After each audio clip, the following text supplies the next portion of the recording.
So what would the Conservatives do to resolve this diplomatic dispute? Aaron O'Toole is the Conservative Foreign Affairs critic, and he joins me now. Hi, Mr. O'Toole. Nice to see you. It's good to be back. Thank you for coming in. I appreciate it. You and your colleague Stephanie Kusie gave a press conference today in which you sort of outlined what you think should happen. During that press conference, Ms. Kusie said that she had worked in consular affairs in the past extensively, and some of her old co-workers or former co-workers had gotten in touch with her to complain about, and I want to make sure I'm quoting correctly, a lack of a political response by political leadership in Canada. But she also admitted that those people weren't in China when this issue was happening or when these events were unfolding. How do you know that there has been a lack of political response? Well, we certainly take it two ways. What the government is saying. The Prime Minister has compared this situation to any consular case. He mentioned the Fahmy case, which shows he doesn't realize that these detentions were a retaliatory detention for the arrest of a Huawei executive in Canada. So the Prime Minister has tried to say this is just a regular situation when this is really a tit-for-tat situation we have with a bit of a dispute with China, but two Canadian citizens are dragged into it. Ms. Kusie had worked on consular issues as a diplomat, and she's heard concerns from many of them losing confidence in the approach the government has here.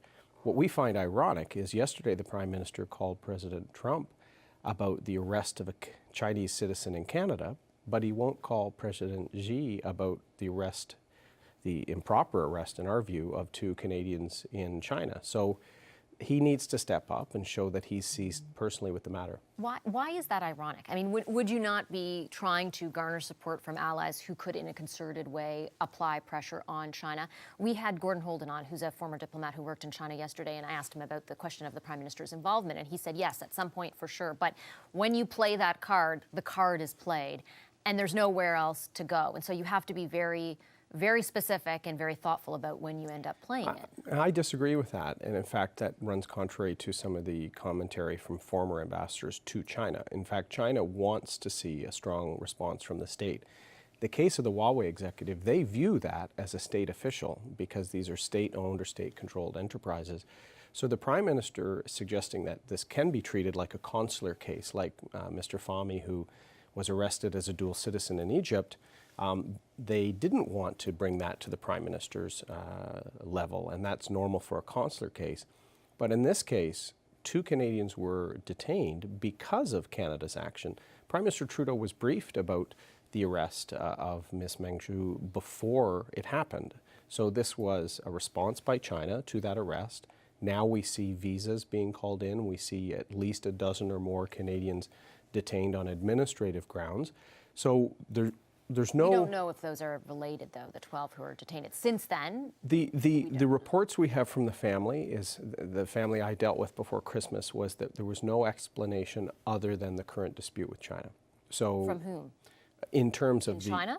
In China, from the school that was involved, where the one teacher taught, that there were no issues from the school's point of view with her visa.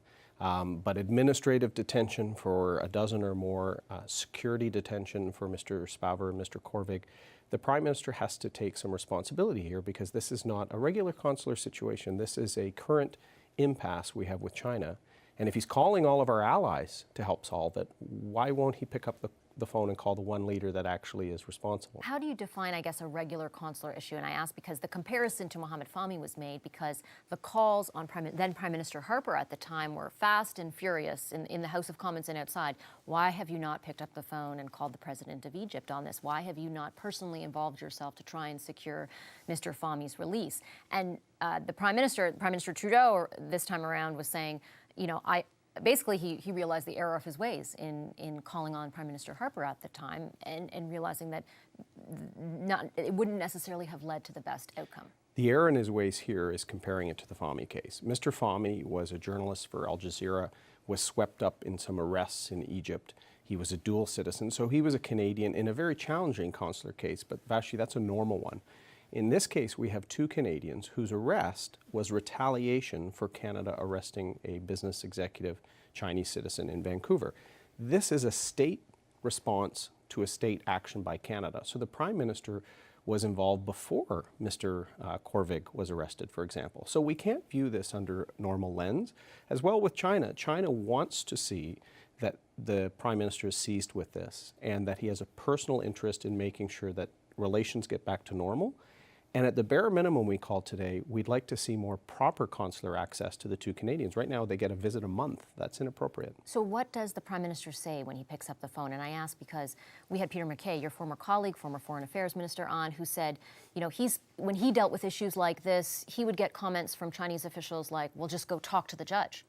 And obviously, that will likely be something that the Prime Minister got. So if the President of China says to the Prime Minister of Canada, well, just go get Miss Meng out of jail, or, you know, get her out of this extradition, don't extradite her to the U.S., and the Prime Minister can't comply with that, doesn't that escalate things and make it even harder to solve in the long run? The Prime Minister could give assurances to the Chinese President of the fullest compliance with due process, remind him of just how effective our rule of law and our judicial process here is. The two Canadians are detained and can't even get visitors, Vashi.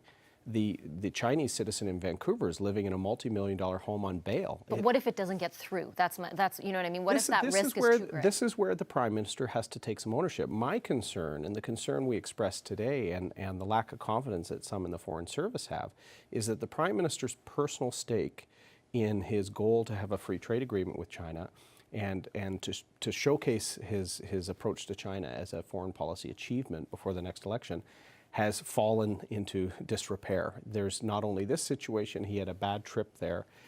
This means he needs to invest some of his political capital to not just work on the release or better treatment of these Canadians.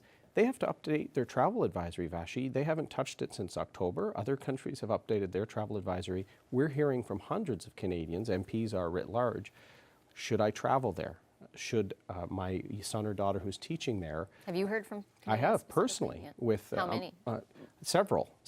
Some asking me whether a travel advisory can come because they can access travel insurance if they cancel their plans, if a travel advisory changes. So there's a lot of Canadians wondering, with this situation, if we're calling our allies from around the world because it's this serious, they should at least provide clarity on the travel advisory front. All right, thank you, Mr. O'Toole. Appreciate your time. Thank you.